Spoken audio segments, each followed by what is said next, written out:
ಈಗ ತಾನೇ ಬ್ರೇಕಪ್ ಆಯ್ತು, ಇನ್ನು 6 ತಿಂಗಳಾಗಿಲ್ಲ, ಇನ್ನೊಬ್ಬನ ಜೊತೆ ಓಡಾಡ್ತಾವಳೆ ಹಂಗೆ ಹಿಂಗೆ ಅಂತಾರೆ. ನೋ, ಅದಂಗೆ ಬರೋಕ್ಕಾಗಲ್ಲ. ಈಗ ಯೂಶಲಿ ಹುಡುಗಿರ್ಗೆ ಒಂದಿರುತ್ತೆ, ನನ್ನ ಹುಡುಗನ ನಾವು ಯಾರ ಜೊತೆನೂ ನೋಡೋದಕ್ಕೆ ಯಾವ ಹುಡುಗಿನೂ ಇಷ್ಟಪಡೋದೇ ಇಲ್ಲ. ಅದನ್ನ ಹುಡುಗರ ಬಗ್ಗೆ ನನಗೆ ಗೊತ್ತಿಲ್ಲ, ಹುಡುಗಿರ್ಗೆ ಹಂಗೆ ಹುಡುಗರಿಗೂ ಹಂಗೆ ಇರುತ್ತೆ. ಸೇಮ್ ಆಲ್ಮೋಸ್ಟ್ ಅವಳ ನೆನಪಲ್ಲಿ ನಾನು ಸತ್ತೋಗ್ಬಿಡ್ತೀನಿ, ಯಾರು ಮದುವೆ ಆಗಲ್ಲ, ತೋರ್ಸು ಅದೆಲ್ಲೂ ತೆರೆ ಮೇಲೆ ತೋರ್ಸೇ ಇರೋದಿಲ್ಲ. ಬಾಡಿ ಶೇಮಿಂಗ್ ಆಗಿರ್ಬೋದು, ಅಥವಾ ನಾವು ಫೇಸ್ ಮಾಡೋ ಅಂತ ಒಂದೇನೇನಿರುತ್ತೆ ಅದು ಎಷ್ಟು ಸೆನ್ಸಿಬಲ್ ವಿಷಯ ಆಗಿರುತ್ತೆ. ಹೈಟ್ ಬಗ್ಗೆ ಆಗಿರ್ಬೋದು, ಅಥವಾ ಕಲರ್ ಬಗ್ಗೆ ಆಗಿರ್ಬೋದು. ನಾನು ಮಾಡಿದ್ದೀನಿ, ನನ್ಗೆ ಅರಿವಿಲ್ದೇನೆ ಕುಳ್ಳಿ ನನ್ಗಣೆ ಏನೇ ಕರಿಗೆ ಅನ್ಕೊಂಡು. ಇನ್ ಕೆಲವ್ರಿಗಂತೂ ಅದು ಯಾವ ರೇಂಜಿಗೆ ಹೋಗ್ಬಿಡುತ್ತೆ ಅಂದ್ರೆ ಎಲ್ಲರೂ ಹಂಗೆ ಮಾಡಿ ಮಾಡಿ ಮಾಡಿ ಆತ್ಮಹತ್ಯೆ ರೇಂಜಿಗೆ ಹೋಗ್ಬಿಡುತ್ತೆ. ಹೌದು ಅಲ್ವಾ, ನಿಜವಾಗ್ಲು. ಇನ್ನು ಋತಿಕ್ ರೋಷನ್ ಅಂತ ಹೇಳ್ತಾರೆ. ಆಕ್ಚುಲಿ ಎಷ್ಟು ಜನಕ್ಕೆ ಇಷ್ಟ ಇದೆಯೋ ಇನ್ನೂ ಗೊತ್ತಿಲ್ಲ, ಅವರೆಲ್ಲ ಫಾಲ್ಟ್ ಇದೆ. ಸಿನಿಮಾಲ್ ಅಷ್ಟೇ ನೋಡಿದ್ದು ರವಿಚಂದ್ರನ್ ಸರ್ನ. He is so sweetest, yeah, you can't even imagine.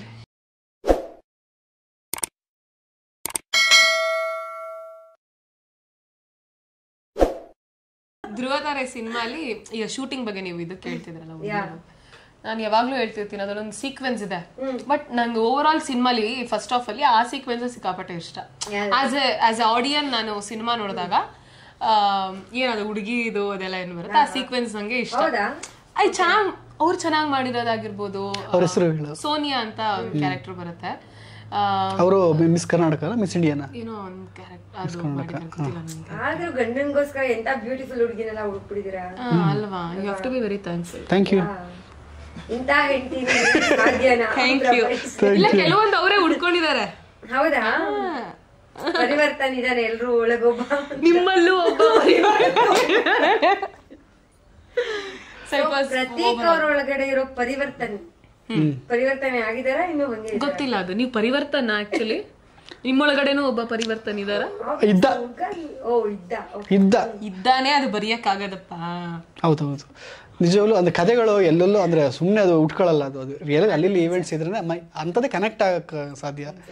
ನನ್ನ ಒಂದು ಕಾನ್ಫಿಡೆಂಟು ಅಂತ ಏನಿದೆ ಅಂತಂದರೆ, ಈಗಿನ ಟ್ರೆಂಡ್ ಲವ್ ಸ್ಟೋರಿಗೆ ಏನಿದೆ ಸೋಷಿಯಲ್ ಮೀಡಿಯಾ, ಆ ಒಂದು ಈವನ್ ಸೋಷಿಯಲ್ ಮೀಡಿಯಾದಲ್ಲೇ ನಿಮಗೆಲ್ಲ ಸಿಕ್ಬಿಡುತ್ತೆ. ಅಂದರೆ ಆ ಥರ ವೀಡಿಯೋಸ್ ಕಾಲ್ ಮಾಡ್ತಾ ಇದ್ರೆ ಆ ಥರದ್ದೇ ಬರುತ್ತೆ. ಗಂಡ ಹೆಂಡ್ತಿರೋದು ನೋಡಿದ್ರೆ ಗಂಡ ಹೆಂಡ್ತಿದ್ದು ಬರುತ್ತೆ, ಕಾಮಿಡಿ ನೋಡಿದ್ರೆ ಕಾಮಿಡಿದು ಬರುತ್ತೆ. ಸೋಷಿಯಲ್ ಮೀಡಿಯಾ ಇರೋದೇ ಹಂಗಲ್ವಾ. ಸೊ ಈಗ ಎಕ್ಸಾಂಪಲ್ ಒಂದು ವರ್ಷದೆಲ್ಲ ಇಶ್ಯೂ ಆಯ್ತಲ್ಲ ಹಿಂಗೆ ಅಂತ, ಹುಡುಗಿ ಚೆನ್ನಾಗಿ ಕಾಣಿಸ್ತು ಅಂತಂದರೆ ಟಕ್ ಅಂತ ಮೆಸೇಜ್ ಹಾಕ್ಬಿಡ್ತಾನೆ, ಏ ಬ್ಯೂಟಿಫುಲ್ ಹೌ ಆರ್ ಯು ಅಂದ್ಬಿಟ್ಟು. ಅಫ್ಕೋರ್ಸ್ ಅದು ಸೋಷಿಯಲ್ ಮೀಡಿಯಾ ಇರೋದೇ ಹಂಗೆ. ಈವನ್ ಹೆಣ್ಮಕ್ಳು ಒಂಚೂರು ಚೆನ್ನಾಗಿತ್ತು ಅಂತಂದರೆ ಫುಲ್ ಮೆಸೇಜ್ ಎಲ್ಲ ಹಾಕೊಂಡು ಫುಲ್ ಅಟ್ಲೀಸ್ಟ್ ಅಂದರೆ ಅವ್ರ ಮೈಂಡ್ ಸೆಟ್ ಹೆಂಗಿರುತ್ತೆ, ಅಟ್ಲೀಸ್ಟ್ ಸಿಕ್ಬಿಟ್ರೆ ಅಟ್ಲೀಸ್ಟ್ ಕಳ್ಳಾಕ್ಬಿಟ್ಟು ನೋಡೋಣ ಹಂಗೆ ಹಿಂಗೆ ಅಂತ. ಯಾವುದು ಅಲ್ಲ, ಇದು ನಾನು ಏನು ಹೇಳ್ತಾ ಇದ್ದೀನಿ ನನ್ನ ಬಿಡಕ್ಕೆ ಬರಬೇಡ. ಆಸ್ ಎ ಪರಿವರ್ತನೆ ಅವನು ಈ ಥರ ಇರ್ತಾನೆ. ಅಂದರೆ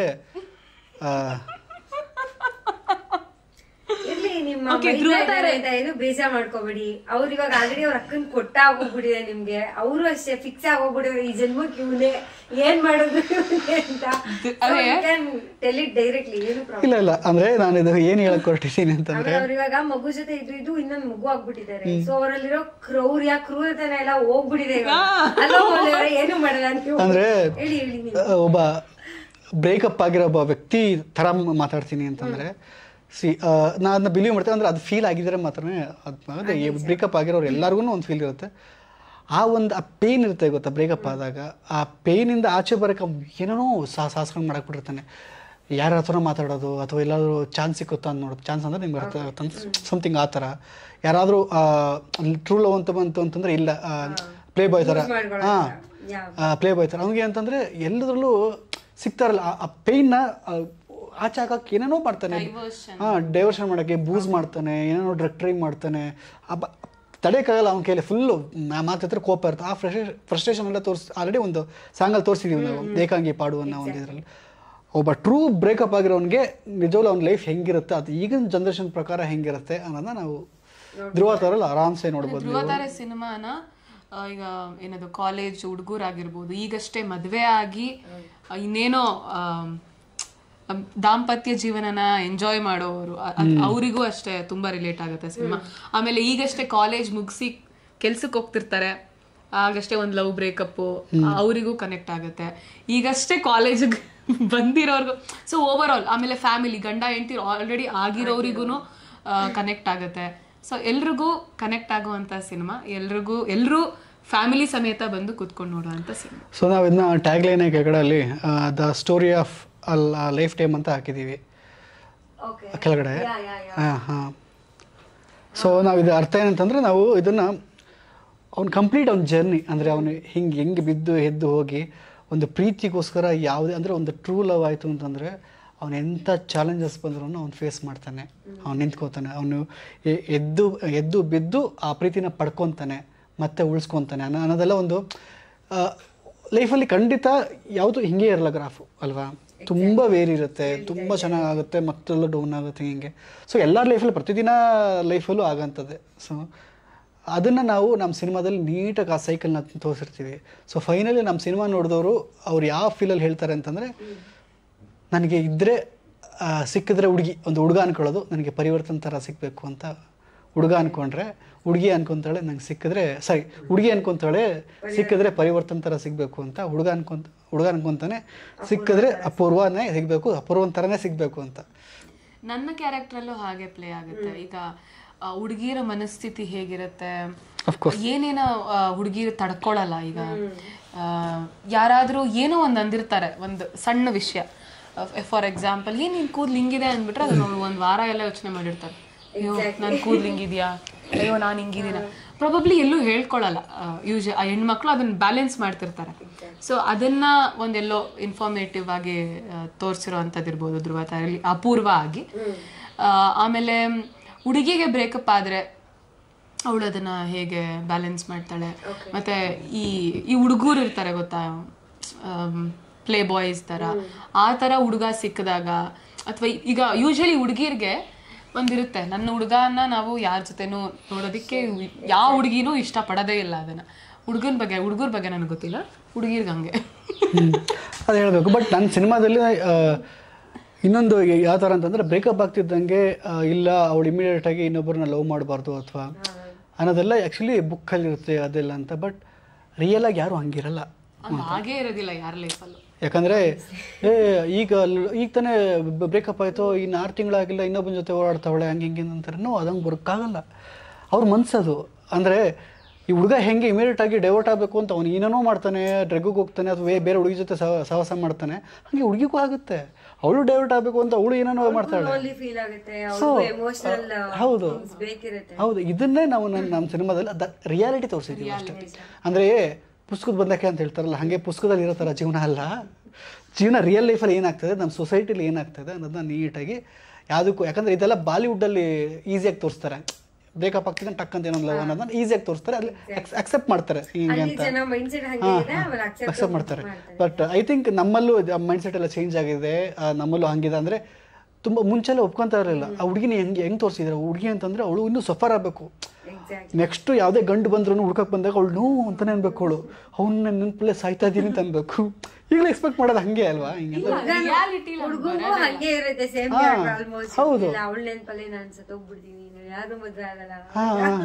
ಈಗ ಹಂಗೆ ಜನರೇಷನ್ ಹಂಗಿಲ್ಲ, ಅದು ಕಾಲ ಹೊರಟೋಯ್ತು. ಅದು ನಮ್ಮ ಈಗ ನೀವ್ ಅಂತೀರಾ ಒಂದ್ ಬ್ರೇಕಪ್ ಆದ್ಮೇಲಿನ ಬಗ್ಗೆ ನೀವು ಮಾತಾಡ್ತಿದೀರಾ. ಒಂದ್ ಈ ಕಡೆ ಸ್ಟ್ರೀಮ್ ನಡೀತಿರುತ್ತೆ, ಇನ್ನೊಂದ್ ಸ್ಟ್ರೀಮ್ ಈ ಕಡೆ ಪ್ಯಾರಲಲ್ ಆಗಿ ನಡೀತಿರುತ್ತೆ. ಡಬಲ್ ಟ್ರ್ಯಾಕ್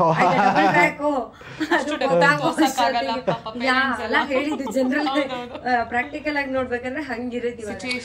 ಕೆಲವೊಂದು ಏನಂತಂದ್ರೆ ನಾವು ಥಿಯೇಟರ್ ರಿಲೀಸ್ ಮಾಡ್ಬೇಕಲ್ವಾ, ಅದಕ್ಕೆ ಅವ್ರು ನಮ್ಗೆ AUA ಅಂತೆಲ್ಲ ಕೊಡ್ತಾರೆ ಸರ್ಟಿಫಿಕೇಟ್. ತಕ್ಕಂತೆ ನಾವು UA ಯಾಕಂದ್ರೆ ಸ್ವಲ್ಪ ಬ್ಲಡ್ ಇದೆ, ರೊಮ್ಯಾನ್ಸ್ ಇದೆ, ಆಲ್ಕೋಹಾಲ್ ಇದೆ, ಆ ಥರದ್ದು ಅಂದ್ರೆ ರಿಯಾಲಿಟಿ ತೋರಿಸಿದೀವಲ್ಲ.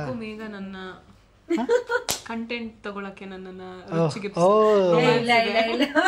ನಿಜ ಇಲ್ಲ ತೋರ್ಸು ಅಡಿಗೆ ಮನೆ ಯಾವ ಕಡೆ ಇದೆ? ಆ ಸೈಡ್ ಇದೆಯಾ? ಓಕೆ, ನಾನು ಇದ್ದೀನಿ ಬಿಡಿ. ಏನೇ ರುಚಿಗೆ ಬಿಡಿಸಿದ್ರು ಹಿಂಗೆ ಕ್ಯಾಚ್ ಮಾಡ್ಬಿಡ್ತೀನಿ ಹೋಗ್ಬೇಕಂದ್ರೆ. ಇಲ್ಲ ಆ ಥರ ಎಲ್ಲ ಏನಿಲ್ಲ. ಲೈಕ್ ಓವರ್ ಆಲ್ ಧ್ರುವ ತಾರೆ ಒಂದು ಫ್ಯಾಮಿಲಿ ಎಂಟರ್ಟೈನ್ಮೆಂಟ್ ಸಿನಿಮಾ. ಅಪೂರ್ವದು ನಾನು ಇನ್ನೂ ಹೇಳಬೇಕು ಅಂತಂದರೆ, ಈಗ ಯೂಶಲಿ ಆಗುತ್ತೆ, ಹುಡುಗಿರ್ಗೆ ಆಗಿರುತ್ತೆ, ಅದೆಲ್ಲೂ ತೆರೆ ಮೇಲೆ ತೋರಿಸೇ ಇರೋದಿಲ್ಲ. ಬಾಡಿ ಶೇಮಿಂಗ್ ಆಗಿರ್ಬೋದು, ಅಥವಾ ನಾವು ಫೇಸ್ ಮಾಡೋ ಅಂತ ಒಂದೇನೇನಿರುತ್ತೆ, ಅದು ಎಷ್ಟು ಸೆನ್ಸಿಬಲ್ ವಿಷಯ ಆಗಿರುತ್ತೆ. ಹೈಟ್ ಬಗ್ಗೆ ಆಗಿರ್ಬೋದು ಅಥವಾ ಕಲರ್ ಬಗ್ಗೆ ಆಗಿರ್ಬೋದು ಅಥವಾ ನಮ್ಮ ಏನೇನಿದೆ ಅಲ್ವಾ ಇರುವಿಕೆ ಅದ್ರ ಬಗ್ಗೆ ಹೇಳಿದಾಗ ತುಂಬಾ ಅದು ಬಾಡಿ ಶೇಮಿಂಗ್ ಆಗುತ್ತೆ, ಅದು ತುಂಬಾ ನೊಂದಿರ್ತಿಲ್ಲ. ಇದು ಇನ್ನೊಂದು ನಾನು ಹೇಳ್ಬೇಕು ಅಂದ್ರೆ ತುಂಬಾ ಜನಕ್ಕೆ ಅದು ಅರಿವೇ ಇರಲ್ಲ. ಈ ಎಕ್ಸಾಂಪಲ್ ನಾನು ಈ ಕಾನ್ಸೆಪ್ಟ್ ಕಥೆಯಲ್ಲಿ ನಾನು ಇವಳೇ ಹೀರೋಯಿನ್ ಅಂತ ಆದಾಗ ನಾನು ತುಂಬಾ ಆಲ್ಟರ್ ಮಾಡಿದ್ದೀನಿ, ಎಲ್ಲಾನು ಬರ್ದಿದ್ದೀನಿ ಹಿಂಗೆಲ್ಲ. ಸೊ ಈ ಕಾನ್ಸೆಪ್ಟ್ ಹುಟ್ಟಾಕೊಂಡಿದ್ದೆ ನಾನು ಮಾಡಿದ್ದೀನಿ, ನನಗೆ ಗೊತ್ತಿ ಅರಿವಿಲ್ದೇನೆ ಕುಳ್ಳಿ ಅನ್ಕೊಂಡೆ ಏನೇ ಕರಿಗೆ ಅನ್ಕೊಂಡು. ನನಗೆ ನಾನು ಅದು ಗಂಡ ಗ್ರಾಂಟೆಡ್ ಆಗಿ ತೊಗೊಂಡು ಎಲ್ಲ ಹೇಳಿದ್ದೀನಿ. ಬಟ್ ಇವಳು ಸ್ವಲ್ಪ ಬೇಜಾರು ಮಾಡ್ಕೊಂಡು ನನಗೆ ಅದು ಬೇಜಾರಾಯಿತು ಅಂತಂದಾಗ ಓಕೆ ತಿದ್ಕೊಂಡಿದ್ದೀನಿ. ಹಿಂಗೆಲ್ಲ ಅರ್ಟ್ ಆಗುತ್ತೆ, ನಾವು ಫ್ರೀಯಾಗಿ ಮಾತಾಡ್ತೀವಲ್ಲ ಟಾಕ್ಲಿ ಆ ಥರ ಅಂತ. ಈಗ ಬಾಡಿ ಶೇಮಿಂಗ್ ಮಾಡೋರೆಲ್ಲ ಬೇಕು ಅಂತ ಪರ್ಟಿಕ್ಯುಲರ್ ಇಂಟೆನ್ಷನ್ ಇರಲ್ಲ, ಕೆಲವೊಬ್ರು ಮಾಡ್ತಾರೆ, ಅವ್ರ ಬಗ್ಗೆ ಮಾತಾಡ್ತಾ ಇಲ್ಲ. ಇದು ಪ್ರೀತಿಯಿಂದನೂ ಕರೀತಾರೆ ಆ ತರ. ನೀವ್ ಹೇಳ್ದಂಗೆ ಕುಳ್ಳಿ ಅನ್ನೋದು ಅದೆಲ್ಲ ಪ್ರೀತಿಯಿಂದ. ಈಗ ನಾನು ನನ್ನ ತಂಗಿ ನಂಗಿಂತ ಉದಯ ಇದ್ದಾಳೆ, ಅವಳು ಕುಳ್ಳಿ ಅಂತಾನೆ ಕರೆಯೋದು.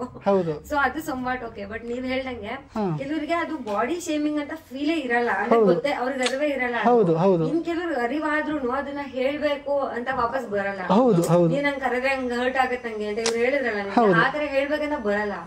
ಇನ್ ಕೆಲವ್ರಿಗಂತೂ ಅದ್ ಯಾವ ರೇಂಜಿಗೆ ಹೋಗ್ಬಿಡುತ್ತೆ ಅಂದ್ರೆ ಎಲ್ರು ಹಂಗೆ ಮಾಡಿ ಮಾಡಿ ಮಾಡಿ ಆತ್ಮಹತ್ಯೆ ರೇಂಜಿಗೆ ಹೋಗ್ಬಿಡುತ್ತೆ. ಹೌದು ಅಲ್ವಾ, ನಿಜವಾಗ್ಲು. ಈಗ ಅಲ್ಪ ಸ್ವಲ್ಪ ಏನೋ ಸುಮಾರಾಗಿ ನಾವು ಒಂಚೂರು ಮೂಗ್ ನೆಟ್ಕಿದೆ, ಒಂಚೂರು ಏನೋ ಅಲ್ಪ ಸ್ವಲ್ಪಕ್ಕಾಗಿ ಓಕೆ. ಈಗ ಸ್ವಲ್ಪ ಏನೋ ಈಗ ಫುಲ್ ಕುಳ್ಳಿಗಿರೋರ್ನ ಕುಳ್ಳಿ ಅಂತಂದ್ರೆ ಅವ್ರು ಹರ್ಟ್ ಆಗುತ್ತೆ. ತುಂಬಾ ದಪ್ಪ ಇರೋ ದಪ್ಪ ಅವ್ರು ಅಂದ್ರೆ ಸಹಿಸ್ಕೊಳಕ್ಕಾಗಲ್ಲ, ಹೇಳಕ್ಕಾಗಲ್ಲ ಪಾಪ ಅವ್ರಿಗೆ. ಇನ್ನೇನ್ ಬಿಡು ಅಲ್ವಾ, ಯಾರು ಪರ್ಫೆಕ್ಟ್ ಇದ್ರೆ ಅದನ್ನೇ ನಾವು ಅದೇ this is what our beauty ಅಂತ ಅಂದ್ಬಿಟ್ಟು ಅದನ್ನ ಸೆಲೆಬ್ರೇಟ್ ಮಾಡ್ಬೇಕಷ್ಟೇ. ಎಲ್ಲಾದ್ರೂ ಪರ್ಫೆಕ್ಟ್ ಆಗ್ಬಿಟ್ಟಿದ್ರೆ ನಾವೇನೆ ಅಲ್ವಾ. ಆಮೇಲೆ ನಿಜವಾಗ್ಲೂ ಹೇಳಿ, ಎಲ್ಲಾರು ಪರ್ಫೆಕ್ಟ್ ಆಗಿರೋರು ಎಲ್ಲಿದ್ದಾರೆ? ಯಾರು ಸ್ಟಾರ್ಸ್ ಆಗಿದ್ದಾರೆ? ಯಾರು ಒಬ್ರು ತೋರಿಸಿ, ಯಾರು ಸ್ಟಾರ್ಸ್ ಆಗಿಲ್ಲ ಪರ್ಫೆಕ್ಟ್ ಆಗಿರೋರು. ಏನಾದ್ರು ಒಂದು ಇದಿದೆ ಓಕೆ. ಈಗ ಹೇಳ್ತಿರ್ತೀನಿ ನನ್ ಮೂಗು ಉದ್ದ ಇದೆ ಆತರ ಅಂದ್ರೆ ರಾಜ್ಕುಮಾರ್ ಸರ್ ನೋಡಿದೀರ ಅವ್ರದ್ದು. ಇನ್ನೊಂದು ಎಲ್ಲಾರು ಹಂಗೆ ಇರೋರು ಏನೋ ಋತಿಕ್ ರೋಷನ್ ಅಂತ ಹೇಳ್ತಾರೆ. ಆಕ್ಚುಲಿ ಎಷ್ಟು ಜನಕ್ಕೆ ಇಷ್ಟ ಇದೆಯೋ ಇನ್ನೂ ಗೊತ್ತಿಲ್ಲ, ಅವರೆಲ್ಲ ಫಾಲ್ಟ್ ಇದೆ. ಅಂದ್ರೆ ಕೈ ಇನ್ನೊಂದು ಇದೆಯಲ್ಲ ಅದ್ರ ಜೊತೆಗೆ. ಆಮೇಲೆ ನನ್ನ ಪರ್ಸ್ನಲಿ ಆಕ್ಚುಲಿ ಬೇರೆ ಬೇರೆ ಸ್ಟಾರ್ಸ್ಗಳು ಬೇರೆ ಬೇರೆ ರೀತಿಯಲ್ಲಿ ಇಷ್ಟ ಆಗ್ತಾರೆ. ಬಟ್ ನನ್ಗೆ ಯಾರು ಅದ ರಿಯಲ್ ಆಗಿ ಅಂತ ಅನಿಸ್ತಾರೆ ಅಂದರೆ, ಈಗ ಸೇತುಪತಿ ಆಗಿರ್ಬೋದು ನಮ್ಮ ಕನ್ನಡದಲ್ಲಿ, ಇವರಿದಾರಲ್ಲ ನಮ್ಮ ಈಗ ನಂಗೆ ಸಾರಿ ಸಡನ್ನಾಗಿ ನೆನಪರ್ಲಿ ಹೆಸರುಗಳು. ಎಕ್ಸಾಂಪಲ್ ಇದ್ದ ಅಷ್ಟೆಲ್ಲ ಯಾಕೆ ಇದು ಕನ್ನಡದಲ್ಲಿ ಬರ್ತಾರ ಯಾವುದೇ ಒಳ್ಳೊಳ್ಳೆ ಕಂಟೆಂಟ್ ಆಗಿರ್ಬೋದು. ಈಗ ಶಾಕಾಹಾರಿ ಅಂತ ಬಂತು ಗೊತ್ತಾ, ಸಾರಿ ರಂಗಣ್ಣ. ಸೊ ಇವ್ರ ಫೇವ್ರೆಟ್ ರಂಗಣ್ಣ ಸರ್ ಬಂತ ತುಂಬಾ ಇಷ್ಟ. ರಿಯಲಿಸ್ಟಿಕ್ ನನಗೆ ಯಾರೋ ಈ ನಮ್ ಚಿಕ್ಕಪ್ಪ ದೊಡ್ಡಪ್ಪ ನಮ್ಮ ತಂದೆ ತರ ತುಂಬಾ ಗೊತ್ತಿವ್ರು ಅನ್ನೋಷ್ಟು ಫೀಲ್ ಮಾಡಿಸ್ತಾರೆ ಅವರು. ತುಂಬಾ ತುಂಬಾ ಇಷ್ಟ ಆಗತ್ತೆ ಅವ್ರ ಆಕ್ಟಿಂಗ್ ಮಾತ್ರ ನಿಜವಾಗ್ಲು. ಅದ್ರಲ್ಲಿ ಶಾಕಾಹಾರಿ ಅವರೇ ತಾನೇ ಹೀರೋ. ಸೊ ಅದು ನೋಡಿ, ಹೀರೋ ಅಂದ್ರೆ ಹಂಗೆ ಇರ್ಬೇಕಾ, ಸಿಕ್ಸ್ ಪ್ಯಾಕ್ ಮಾಡ್ಕೊಂಡು ಆ ಕ್ಯಾರೆಕ್ಟರ್ ತಕ್ಕಂತ ಎಷ್ಟು ಚೆನ್ನಾಗಿದೆ ತಾನೆ ಹೀರೋ. ಯಾವ ಏಜ್ ಅಲ್ಲಿ ಬಾಡಿ ಪೊಸಿಷನ್ ಹೆಂಗಿದೆ ಆ ಏಜ್ ಅಲ್ಲಿ ಅದು ಹೀರೋನೇ ಆಬ್ವಿಯಸ್ಲಿ. ಇವಾಗಷ್ಟೇ ರೀಸೆಂಟ್ ಆಗಿ ರಮೇಶ್ ಅರವಿಂದ್ ಸರ್ದೊಂದು ವಿಡಿಯೋ ನೋಡಿದೆ. ಲೈಕ್ ನಂಗೆ ತಡ್ಕೊಳಕ್ಕೆ ಆಗಿಲ್ಲ, ನಾನು ಶೇರ್ ಮಾಡ್ಬಿಟ್ಟೆ ಆ ಸ್ಟೋರಿಲಿ. ಎಷ್ಟು ಬ್ಯೂಟಿಫುಲ್ ಆಗಿ ಅವ್ರು ಪ್ರೆಸೆಂಟ್ ಮಾಡ್ಕೊಂತಿದ್ದಾರೆ. ಅವ್ರಿಗೆ ಎಷ್ಟು ಏಜ್ ಅಂತಾನು ಗೊತ್ತಿಲ್ಲ ನನಗೆ. ಬಟ್ ಅವರು ಮಾಡೋ ಕ್ಯಾರೆಕ್ಟರ್ಗಳಾಗಿರ್ಬೋದು, ಅವಾಗ ಅವ್ರು ದೊಡ್ಡ ಸ್ಟಾರ್ ಆಯ್ತಾ, ಇವಾಗ ಅವ್ರು ಆಂಕರಿಂಗ್ ಮಾಡ್ತಾರೆ. ಅಲ್ಲ, ನನ್ಗೆ ಅವ್ರು ನೋಡ್ದಾಗೆಲ್ಲ ಸಿಕ್ಕಾಪಟ್ಟೆ ಖುಷಿ ಆಗತ್ತೆ. ಇವಾಗ ಕೊಡ್ತಿರೋ ಒಂದು ನಮಗೆ ಮೋಟಿವೇಶನಲ್ ಮಾತುಗಳಾಗಿರ್ಬೋದು, ತುಂಬಾ ಖುಷಿ ಆಗತ್ತೆ ಅವ್ರನ್ನೆಲ್ಲ ನೋಡಿದಾಗ ನಿಜವಾಗ್ಲು. ರವಿಚಂದ್ರನ್ ಸರ್ನ ಭೇಟಿ ಆಗಿರೋದು ಯಾವಾಗ? ಇದೇ ವಿಷಯಕ್ಕೆ ನಾನು ಅದೇ ನನ್ಗೆ ಗೊತ್ತಿಲ್ಲ, ತುಂಬಾ ಖುಷಿ ಆಯ್ತು ನನ್ಗೆ. ಸಿನಿಮಾಲ್ ಅಷ್ಟೇ ನೋಡಿದ್ದು ರವಿಚಂದ್ರನ್ ಸರ್ನ. ಹಿ ಈಸ್ ಸೋ ಸ್ವೀಟೆಸ್ಟ್ ಯಾರ್, ಯು ಕಾಂಟ್ ಇವನ್ ಇಮ್ಯಾಜಿನ್. ಒಂದು ಏನೋ ಹೆಂಗ್ ಹೇಳೋದಂತಾನೆ ಗೊತ್ತಿಲ್ಲ, ಸಿಕ್ಕಾಪಟ್ಟೆ ಸ್ವೀಟ್ ಅವರು. ಆ ಸ್ವೀಟೆಸ್ಟ್ ಅಂದ್ರೆ ಅವ್ರು ಏನ್ ಗೊತ್ತಾ, ತುಂಬಾ ಡೈರೆಕ್ಟ್ ಆಗಿ ಮಾತಾಡ್ತಾರೆ. That is what is sweetest. ನಿಜ ಹಂಗೆ ಹೇಳ್ತಿರ್ತಾರೆ. ಸಿಕ್ಕಾಪಟ್ಟೆ ಖುಷಿ ಆಯ್ತು ಅವ್ರ ಜೊತೆ ಈಗ ಕಾನ್ವರ್ಸೇಷನ್ ಮಾಡಿ. ಯಾರು ಹಿಂಗ್ ಮಾಡ್ತಾರೆ ಗೊತ್ತಿಲ್ಲ. ಅಂದ್ರೆ ರವಿ ಸರ್ ಎಷ್ಟು ಅಪ್ಡೇಟ್ ಆಗಿದ್ದಾರೆ ಅಂತಂದ್ರೆ ನನ್ಗೆ ಗೊತ್ತೇ ಇರಲಿಲ್ಲ. ನನ್ಗೆ ಯಾರೋ ಹೇಳಿದ್ರು ರವಿ ಸರ್ ಫಾಲೋ ಮಾಡ್ತಾ ಇದ್ದಾರೆ ಅಂತ. ಹೌದಾ ನನ್ನ ಅಂತ ಅಂದ್ಬಿಟ್ಟು ನಾನು ಓಕೆ ನನ್ನ ಮತ್ತು ನಮ್ಮ ಅಕ್ಕನ್ನ ಇವಳನ್ನ ಎಲ್ಲ ಫಾಲೋ ಮಾಡ್ತಾ ಇದ್ದಾರೆ ಅಂತ. ನನಗೆ ಅವ್ರದ್ದು ಒಂದು ಜಡ್ಜ್ಮೆಂಟ್ ಅನ್ನೋ ಒಂದು ಸಿನಿಮಾಗೆ ನನಗೆ ಇದಕ್ಕೆ ಪ್ರಮೋಷನ್ಗೆ ಅಂತ ಕರೆದಿದ್ರು. ಓಕೆ ಅವ್ರು ಹೇಳ್ತಾ ಇದ್ರಲ್ಲ ರವಿ ಸರ್ ನಿಮ್ಗೆ ಗೊತ್ತು ಅಂತ ಅವರೇ ರೆಫರ್ ಮಾಡಿತ್ತು ಅಂತ. ನನ್ನ ಅಂತಂದ್ಬಿಟ್ಟು ಇಲ್ಲ ಅವ್ರನ್ನ ಫಾಲೋ ಮಾಡ್ತಾ ಇದ್ರಲ್ಲ ಅಂತ ನನ್ನ ರವಿ ಸರ್ ಫಾಲೋ ಮಾಡ್ತಾ ಇದ್ದಾರೆ, ಓಕೆ ಅಯ್ಯೋ ಅಂತ ಹುಡುಕಿ ಎಲ್ಲ ಮಾಡಿ ಕೊನೆಗೆ ಅದೇ ಒಂದು ಇದರಲ್ಲಿ ಕೊನೆಗೆ ಅಂದರೆ ಒಂದು ಇರುತ್ತಲ್ಲ, ಅವ್ರು ನಮಗೆ ಪಾಪು ಆಗಿದ್ದೆಲ್ಲ ಗೊತ್ತು ಅಂತ ಅಂದ್ಬಿಟ್ಟು ಅವ್ರಿಗೆ ಹೇಳಿದ್ರಂತೆ, ಹೇಳ್ಬಿಡು ಅವ್ರಿಗೆ ಕಪಲ್ಗೆ ಪಾಪು ಆಗಿದೆ, ನನ್ನ ಬೆಸ್ಟ್ ವಿಶಸ್ ಅಂತ ಹೇಳ್ಬಿಡು ಅಂತ. ಹೌದಾ ಅಂತ ನನಗೆ ಸರ್ ಬಂದು ಓಕೆ ಬನ್ನಿ ಅಂತ ಅಪಾರ್ಟ್ಮೆಂಟ್ಗೆ ಕರ್ಸ್ಕೊಂಡ್ರು. ಎಷ್ಟು ಸ್ವೀಟೆಸ್ಟು ಅಂತಂದರೆ ಪೇಷನ್ಸಾಗಿ ಎಲ್ಲ ಸಾಂಗ್ಗಳು ಎಲ್ಲ ಇವನ್ ಏನೇನೋ ಇದೆ ಎಲ್ಲನೂ ನೋಡಿ ಎಲ್ಲ ಕೇಳಿ ಒಳ್ಳೆ ಮಸಾಲೆ ಚಾಯ್ ಕೊಟ್ಟು ಅವರಲ್ಲಿ ಆ ಚಾಯೇ ಸ್ಪೆಷಲ್ ಅವ್ರದ್ದು ಮಸಾಲೆ ಚಾಯ್ ಅವ್ರದ್ದು ಆ ಸಾಂಗ್ಗಳೆಲ್ಲ ಕೇಳಿಸಿ ತುಂಬ ಚೆನ್ನಾಗಿ ಬಂದಿದೆ. ಆ ಸಾಂಗ್ ಅದು ಇಂದ ನೆಕ್ಸ್ಟ್ ರಿಲೀಸ್ ಆಗುತ್ತೆ ಅವ್ರದ್ದು ಸಿನಿಮಾದು, ಕೇಳಿ ತುಂಬ ಚೆನ್ನಾಗಿ ಬಂದಿದೆ ಸಾಂಗ್ಗಳೆಲ್ಲನೂ. ಮಾತಾಡಿ ಒಂದು ಬ್ಲೆಸ್ಸಿಂಗ್ ತಗೊಂಡು ಬಂದಿದ್ದಾಯಿತು. ಅವ್ರಿಗಿರೋ ಅದೊಂದು ಡಿವೈನ್ ಸ್ಮೈಲ್ ಇದೆ. ಅಯ್ಯೋ ಅದು ಕ್ಲೋಸಲ್ಲಿ ಇಷ್ಟು ಕ್ಲೋಸಲ್ಲಿ ನೋಡೋದಿದೆ ಗೊತ್ತಾ, ಆ ಸ್ಮೈಲ್ ಇದೆಯಲ್ಲ ಎಷ್ಟು ಕ್ಯೂಟೆಸ್ಟ್ ಅನ್ಸುತ್ತೆ ಈಗಲೂ ಅಂದ್ರೆ ಏನಾಗ್ತದೆ. Oh my god, very sweet, very sweet, ಮಾತ್ರ ವೆರಿ ಸ್ವೀಟ್, ದೇವ್ರ ತರ. You have a beautiful smile. But thank you sir, ಆ ಒಂದು 1.5-2 hours ನಮ್ಮ ಜೊತೆ ಟೈಮ್ ಸ್ಪೆಂಡ್ ಮಾಡಿದ್ದು, ನಿಮ್ಮ ಟೈಮ್ ಕೊಟ್ಟಿದ್ದು, ದೊಡ್ಡ ವ್ಯಕ್ತಿ ಮುಂದೆ ಕರೆದು ಮಾತಾಡೋದಿದೆಯಲ್ಲ, ದಟ್ ಇಸ್ ದೊಡ್ಡ ವಿಷಯ. ಅದು ಅದೇ ನಮ್ಗೆ ಒಂದು ಏನೋ ಸಿಕ್ದಂಗೆ ಫೀಲ್ ಅವಾಗೆ ಆಯ್ತು. ಅಂದ್ರೆ ನಾವು ಅದನ್ನ ತುಂಬಾ ಇದೇ ತರ ಮಿಸ್ ಮಾಡ್ಕೊಳ್ಳೋದು ಏನಂತಂದ್ರೆ, ನನಗೆ ಅಪ್ಪು ಸರ್ ಹತ್ರ ತುಂಬಾ ಸತಿ ಆ ಥರ ಅಪಾರ್ಚುನಿಟಿ ಸಿಕ್ಕಿದ್ರು ಅದು ಆ ಒಂದು ಟೈಮ್ ಸ್ಪೆಂಡ್ ಮಾಡೋಕ್ಕಾಗಿಲ್ವಲ್ಲ ಅನ್ನೋ ಒಂದು ಕೊರತೆ ನನಗೆ ಎಷ್ಟಿದೆ ಅಂತಂದ್ರೆ ಈಗಲೂ. ಏನೋ ಅಪ್ಪು ಸರ್ ಆ ಥರ ಆದಾಗ ಆ ಟೈಮಲ್ಲಿ 3 ದಿನ ನಮ್ಗೆ ಗೊತ್ತದು ಎಷ್ಟು ನಾವು ಹತ್ತಿದ್ದೀವಿ, ಆ ನಿಜವಾಗ್ಲೂ ಈಗಲೂ ನಮಗೆ ಅದು ಅರಗಿಸ್ಕೊಳ್ಳೋಕ್ಕೆ ಆಗಲ್ಲ. ಅಪ್ಪು ಸರ್ ಅದು ಈಗಲೂ ಎಲ್ಲೋ ಹಿಂದೆ ಮುಂದೆ ಇದ್ದಾರೆ ನೋಡಿ, ನನಗೆ ಕಣ್ಣಲ್ಲಿ ನೀರು ಬರ್ತದೆ ನೋಡಿ ಅಲ್ಲಿ ಒಂದು ಅಂತ. ನಾವು ಇದಾಗಲಿ ಇಲ್ಲ, ಅದು ಏನು ಗೊತ್ತಾ, ಪ್ರಾಬಬ್ಲಿ ಅಪ್ಪು ಸರ್ ಬಗ್ಗೆ ಮಾತಾಡೋಷ್ಟು ನಾವು ದೊಡ್ಡೋರಂತೂ ಯಾರ ಬಗ್ಗೆನೂ ಆಗ್ಲಿ, ಈಗ ನಮ್ಮ ಸೀನಿಯರ್ಸ್ ಯಾರೇ ಬಂದಿರೋ ಬಗ್ಗೆ ಮಾತಾಡೋಷ್ಟು ದೊಡ್ಡವರು, ಮತ್ತೆ ಅವರ ಬಗ್ಗೆ ಮಾತಾಡೋಷ್ಟು ಅರ್ಹತೆನೂ ಇಲ್ಲ, ಯೋಗ್ಯತೆನೂ ಇಲ್ಲ. ಬಟ್ ಏನಂತಂದ್ರೆ ಆ ಒಂದು ಸಣ್ಣದ್ರಿಂದ ಅಭಿಮಾನ ಇರುತ್ತೆ. ಈಗ ಎಲ್ಲರೂ ಹೇಳ್ಬಿಡ್ತಾರೆ ನಾವು ಅಪ್ಪು ಸರ್ ಅಭಿಮಾನಿ ಆ ಥರ. ನಾವು ಒಂದು ಸ್ಕ್ರಾಚಿಂದ ಒಂದು ಬೆಳೆಸ್ಕೊಂಬಂದಿರ್ತೀವಿ, ಅದನ್ನ ಇವಾಗ ಇಲ್ಲಿ ಹೇಳಿದ್ರೆ ಅದು ಒಂಥರ ತೋರಿಕೆ ಪ್ರೀತಿ ಆಗ್ಬಿಡುತ್ತೆ. ಹೌದು, ಪ್ರಮೋಷನ್ ಯೂಸ್ ಮಾಡ್ಕೊಂತ ಅದು ಹಾಗೆ ಇರ್ಲಿ. ಆ ಒಂದು ನಮ್ಮ ಪ್ರೀತಿ ನಮ್ಮ ಮನಸ್ಸಲ್ಲಿ ನಾವು ಚೆನ್ನಾಗಿ ಕಾಪಾಡ್ಕೊಂತೀವಿ ಅಷ್ಟೇ. ಇಲ್ಲ, ನಂಗೂ ತುಂಬಾ ಸತಿ ಅದು ಅನ್ಸಿದೆ. ಅಂದ್ರೆ ಇಷ್ಟು ವರ್ಷ ನೀವ್ ಹೇಳ್ದಂಗೆ ಅವ್ರನ್ನ ಮೀಟ್ ಮಾಡಕ್ ಎಷ್ಟೊಂದ್ ಸತಿ ಆಪರ್ಚುನಿಟಿ ಸಿಕ್ಕಿತ್ತು, ಬಟ್ ಹೋಗಿಲ್ಲ ಅಂತ. ನಾವ್ ಅದಕ್ಕೆಲ್ಲ ಯೋಗ್ಯರಾಗಿರ್ಲಿಲ್ಲ ಇನ್ನ. ಆಮೇಲೆ ಆ ಟೈಮಲ್ಲಿ ನಾರ್ಮಲ್ ಟೈಮಲ್ಲಿ ನಾನು ಪುನೀತ್ ಫ್ಯಾನ್ ಅಪ್ಪು ಫ್ಯಾನ್ ಅಂತ ಯಾರು ಹೇಳ್ಕೊಂಡು ಓಡಾಡ್ತಾರೆ. ಯಾವ್ದೋ ಸಿಚುವೇಶನ್ ಬಂದಾಗ ಜನರಲ್ ಆಗಿ ನಿಮ್ಗೆ ಯಾರು ಇಷ್ಟ ಅಂತ ಇಬ್ರು ಕೇಳ್ಕೊಂಡಾಗ ಮಾತಾಡ್ತೀವಿ ಜನರಲ್ ಆಗಿ. ಸೊ ನಮ್ ಫ್ರೆಂಡ್ ಸರ್ಕಲ್ ಅಷ್ಟೇ ಗೊತ್ತಿರುತ್ತೆ ನಮ್ಗೆ ಯಾರು ಇಷ್ಟ ಅಂತ. ಸಡನ್ ಆಗಿ ಇವಾಗ ಅವ್ರು ತೀರ್ಕೊಂಡ ತಕ್ಷಣ ಅವ್ರ ಹೆಸರು ಎಲ್ಲಾ ಕಡೆ ಬರಕ್ ಸ್ಟಾರ್ಟ್ ಆದ ತಕ್ಷಣ ಅದು ಆಬ್ವಿಯಸ್ಲಿ ಪ್ರಾಂಪ್ಟ್ ಆಗಿ ಲವ್ ಮಾಡೋರ್ಗು ಕೂಡ ನಾಟಕ ಅಂತಾನೆ ಫೀಲ್ ಆಗುತ್ತೆ ಜನಕ್ಕೆ, ಏನು ಮಾಡಕ್ಕಾಗಲ್ಲ. ಬಟ್ ಸ್ಟಿಲ್ ಅದು ಆ ಒಂದು ಡಿವೈನ್ ಟಾಪಿಕ್ ಏನಿದೆ ಅದ್ರ ಬಗ್ಗೆ ಮಾತಾಡಕ್ಕೇನೆ ನನ್ಗೆ ಒಂಥರ ಅನ್ಸುತ್ತೆ. ಬೇಡ, ಸೊ ಧ್ರುವ ತಾರೀಖ್ ಬರೋಣ. ಯಾ ಅದ್ ಹೆಂಗಲ್ಲ, ಅದು ಒಂದು ಟಾಪಿಕ್ ಬಂದ್ರೆ ಟಕ್ ಅಂತೆಲ್ಲ ಒಂದು ಎಲ್ಲಾರ ಮುಖದಲ್ಲಿ ಫಸ್ಟ್ ಹಿಂಗ್ ಹೋಗ್ಬಿಡುತ್ತೆ ಹಿಂಗೆ. ಓ my god, we don't want to talk, we should not talk ಅಷ್ಟೇ.